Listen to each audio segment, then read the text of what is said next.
this is a good list that I've put together, inspired by a couple of others and my own contribution, and I'd like to share this list with you.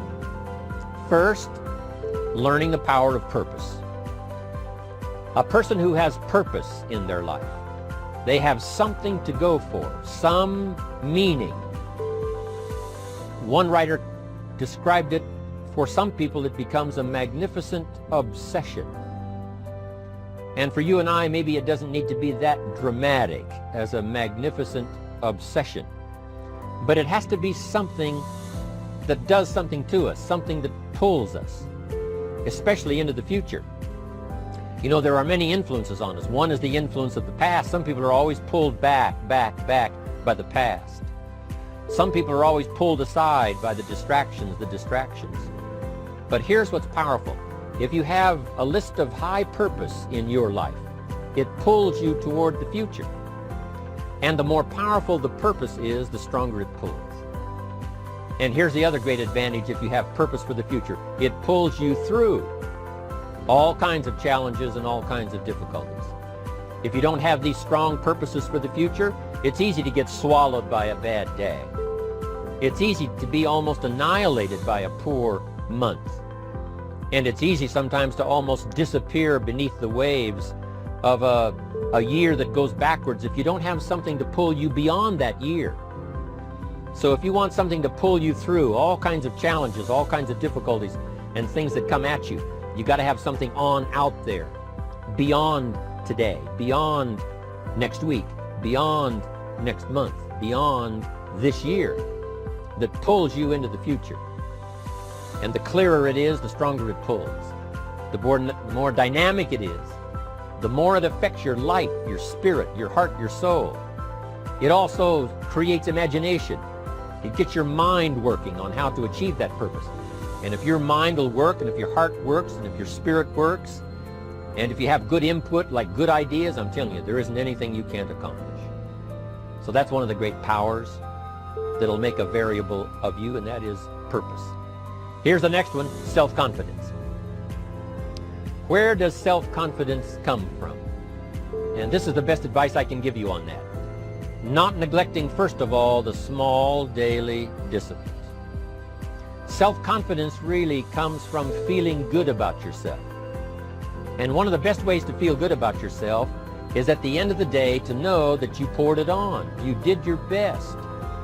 If you conducted a meeting, you did the best you could. If you made a phone call, it was the best phone call you could possibly make. If you wrote a letter, it wasn't a casual letter, it was your best letter. At the end of those kind of days, when you feel good about yourself, self-confidence starts to rise. You know that if you can have this kind of a good day, you can have another one the next day, and those days become the weeks become the months, and the month becomes a powerful year. Self-confidence comes from the lack of neglect. If you will not neglect to do the small daily disciplines, that's where self-confidence comes from. Part of good health is self-confidence. I know I'm going to be healthy. I take the Herbalife products. I eat the apple a day. I walk around the block. I do the jogging on the beach. At the end of the day, when you've really poured it on and you've done all the stuff, self-confidence grows. That self-confidence affects your health, it affects your future, it affects your psyche. So this is true. One of the great powers is self-confidence. Self-confidence means willingness to do whatever it takes to achieve. Some people say, well, I'll do it for a little while and see what happens. You know, I'll try a couple of things. If that doesn't work, I'm out of here. And all of us know that that kind of person doesn't have much of a future. But if you're willing to do whatever it takes, if I have to learn a couple of things, I will learn those things. If I got to learn 5 or 6 things, I'll learn all 6. If I have to take an extra class, I'll take an extra class. If I've got to read the books, I'll read the books. If I have to consult with people who know more than I know, I will do the necessary consulting. Whatever it takes, I will do. That starts to develop unbelievable self-confidence. Self-confidence also comes from the ability to rise above your circumstances, to rise above what happens, the petty little things, the discouraging things that would sink everyone else's ship except yours, that would cause someone else to quit early in the day, but you keep going. that kind of willingness to overcome all circumstances, whether it's the little challenges or the big challenges. If you're willing to do that, I promise you, this kind of power will work for you, and in you, the variable, it'll make a difference. The third on the list I had was enthusiasm. And here's what I wrote about enthusiasm. Enthusiasm that's powerful is mostly enthusiasm that is enthusiasm inside, 90%, 10% outside. We all know what the enthusiasm is like when somebody lets us see their enthusiasm, which is like the 90%, and only 10% of it is inside. But the enthusiasm that really affects people is not just being loud, but the enthusiasm that runs deep, the enthusiasm that comes from deep inside, created by self-confidence, created by purpose, created by genuine willingness to help other people. That kind of enthusiasm, knowing that you're going to get the job done, knowing you're going to affect people, knowing you're going to have testimonials flowing in from all kinds of directions. That kind of enthusiasm. A lot of it is quiet. A lot of it is unheard. And the 10% that's heard, it rings a bell. People call it genuine enthusiasm because they know that what you say in the outward display of your enthusiasm is only a small tip of the iceberg of the enthusiasm you feel inside that really motivates you to do the best job you can. Next on my list to help you become the powerful variable is expertise. Wanting to excel in all of the skills and settling for nothing less than an outstanding performance. If you're willing to be the best in your field, if you're willing to demand of yourself excellence in skills, to be the best that you can possibly be. In the training, do the best you possibly can. In doing a workshop, do the best you possibly can. Developing the skills of using your personality, developing the skills of language, developing the skills of influence, developing the skills of organizing. If you're willing to be an expert in all of the skills, Herbalife has the way for you to invest those skills and not only make a handsome living, not only make a lot of money, but if you would so desire and if it would be your purpose, a chance to make your fortune. Expertise, excellence in skills. Here was the next one on my list, making a powerful contribution to you, the variable, and that is preparation. Well prepared. And preparation, of course, involves a whole lot of things. A big share of our life is preparing, getting ready. When we go to the first grade in school, we're just preparing for the second grade. After we've finished 2 grades, the 2 grades prepare us for number 3. Sometimes it seems like a long, excruciating time. And the time will just seem like it'll never come when we can finally have the performance that we really want. But it takes time to prepare. It takes time to get ready. And the decisions you make in the preparation time, those are the decisions that last for a lifetime. Preparing to have a good day. It's that preparing, maybe the night before, maybe the couple of days before the day that you're going to put everything together. The preparation for a meeting means that you've taken it serious. The preparation for doing a workshop means you're serious about the workshop. You want to make the best contribution. That kind of preparation is important. But here's preparation that's very vital, and that is to prepare yourself for success. Life seemingly does not wish to waste success on the unprepared. Life says, why waste a fortune on this person? They're not prepared to do the right things with it. They're not prepared to use it wisely. If a fortune was bestowed upon this unprepared person, it would probably be wasted. The people that could have been touched won't be touched. What could have been done won't be done because this fortune will have been wasted on the unprepared person. So not only look for fortune, not only look for the promise, but prepare yourself and ask of yourself, what can I do to make myself ready? Because remember, life was designed not to give us what we want, not to give us what we need, but life was designed to give us what we deserve. Every value in life must be paid for, and those that pay are the ones that get it. It says those that give receive. Someone says, I wish to receive, I wish to receive. You don't have to concentrate on receiving. Just become a good giver. It says those that search will find. Someone says, well, I need to find some good ideas to help change my life for the future. Then to find good ideas, that doesn't come because you need them, because it comes because you search for them. If you want good ideas, you got to go after them. You got to go to the class, you got to go to the workshop, you got to go to the training, go to the book, right? You got to go to the journal, right? Go where good ideas are being taught, go searching, go looking, because good ideas are not going to be wasted on those that are not seeking, searching, well prepared. So, prepare yourself to be ready for fortune when it comes, to be ready for challenge when it comes, to be ready for opportunity when it comes. Opportunity comes along and passes by the person that is not well prepared. I want to prepare myself this year for next year. Yes, I wish to be effective this year, but I'm also thinking of ways, how could I be better? How could my ideas be more powerful? How could they be sharper, more clear? How could I reach some people next year that I perhaps can't reach this year? I haven't reached deep enough into my own soul to affect some people. Some people just pass by and say, hey, what a good speech. But how could I make it stronger than that, deeper than that, more powerful than that? I cannot be as powerful as I could be next year. You know, you can't go to the 10th grade in the 5th grade.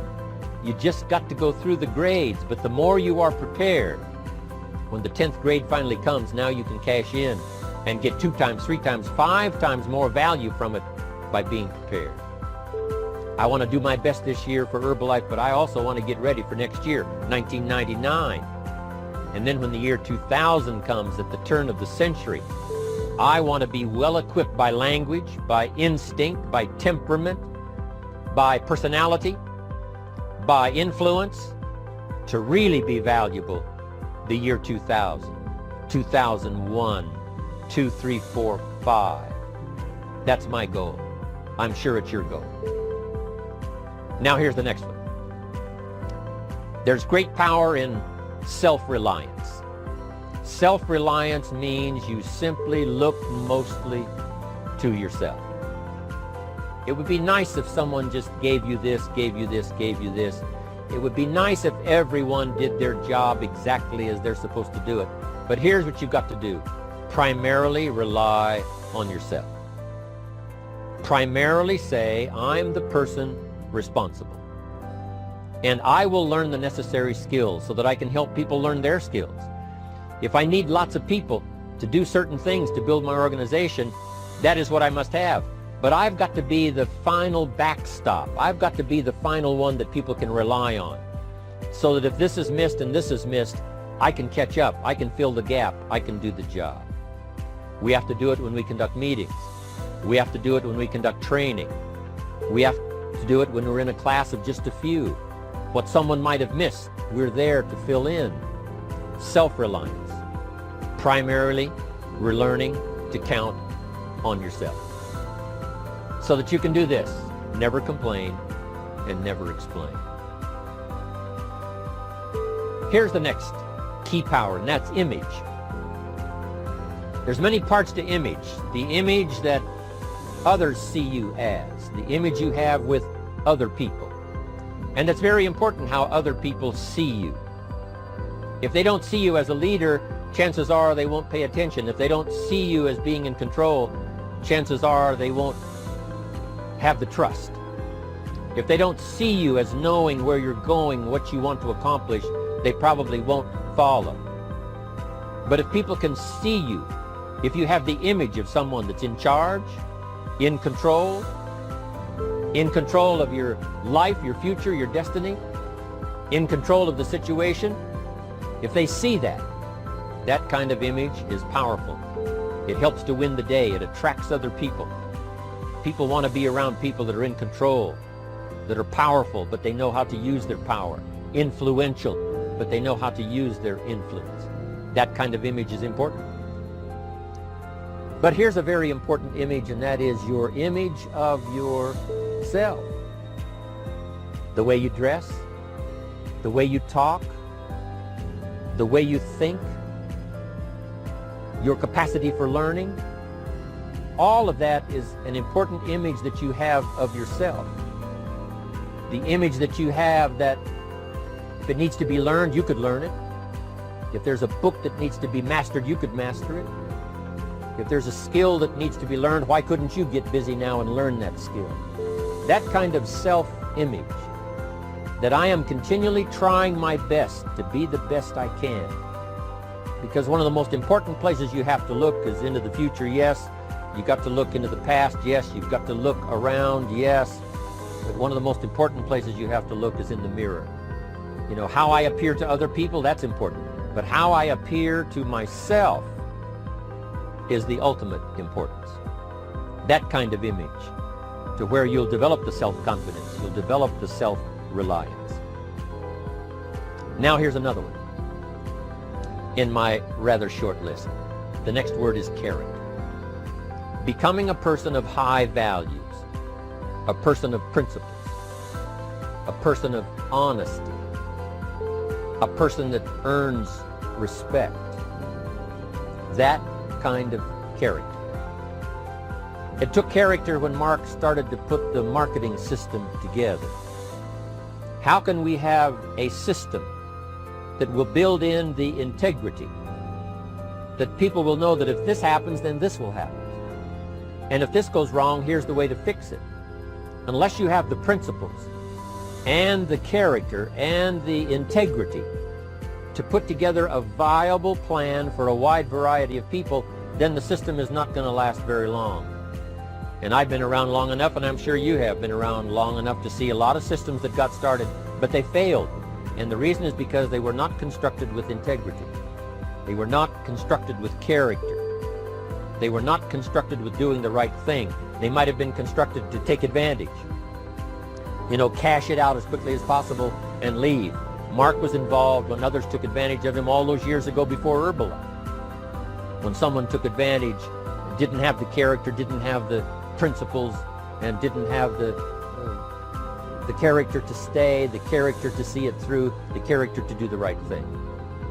So this is important, to develop the character within yourself, that people see you as honest, as fair, willing to do the right thing, willing to be helpful, but always willing to walk the center line, not to pass the line.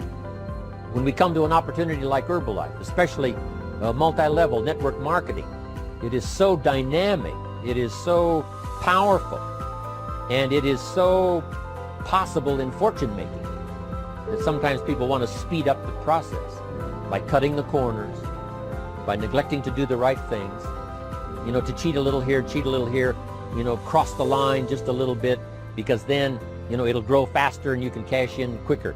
Not necessary here.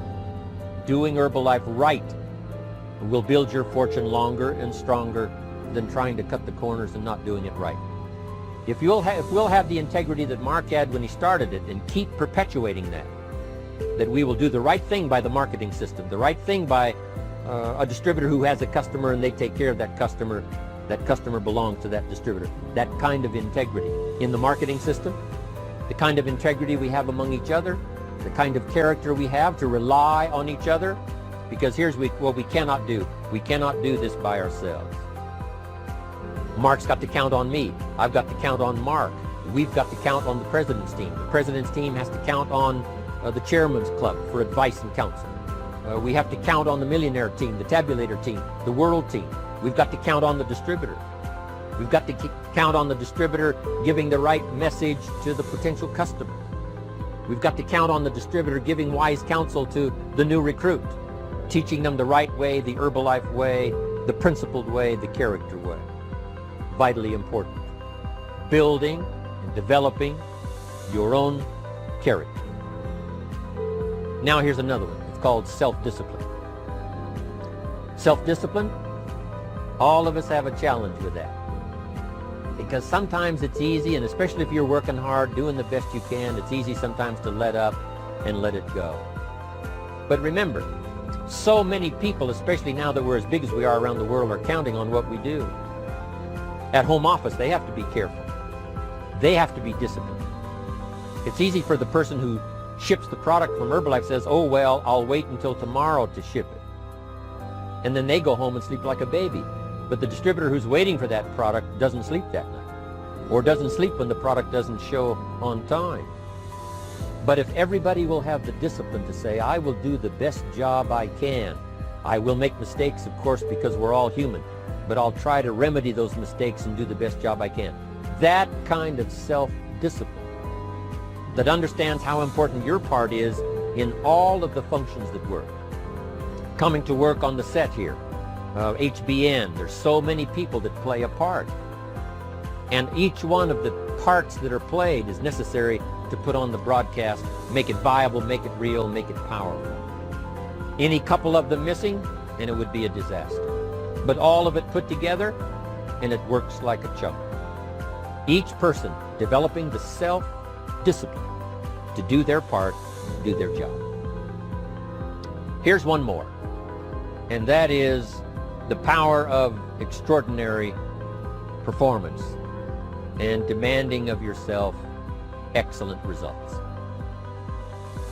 This is so important. If you want to live extraordinary, you must do extraordinary. If you want an extraordinary income, you must do extraordinary things.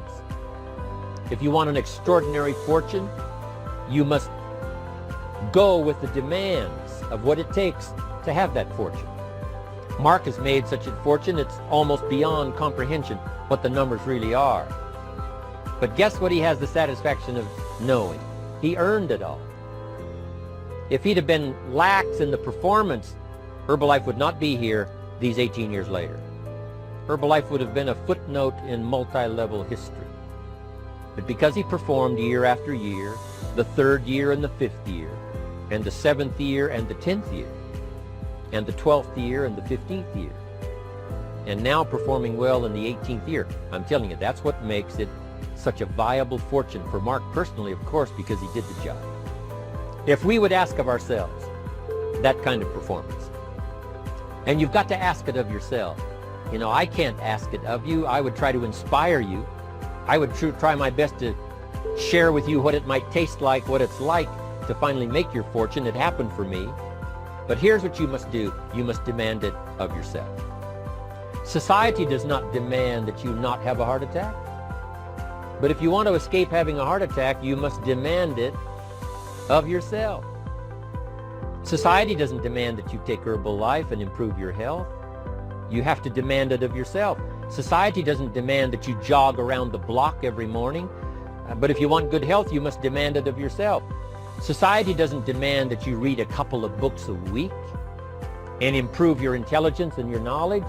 That you must demand of yourself.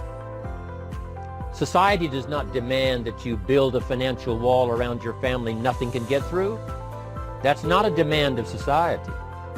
But you must demand it, if you wish it, you must demand it of yourself. Society doesn't demand that you learn a list of 10 skills.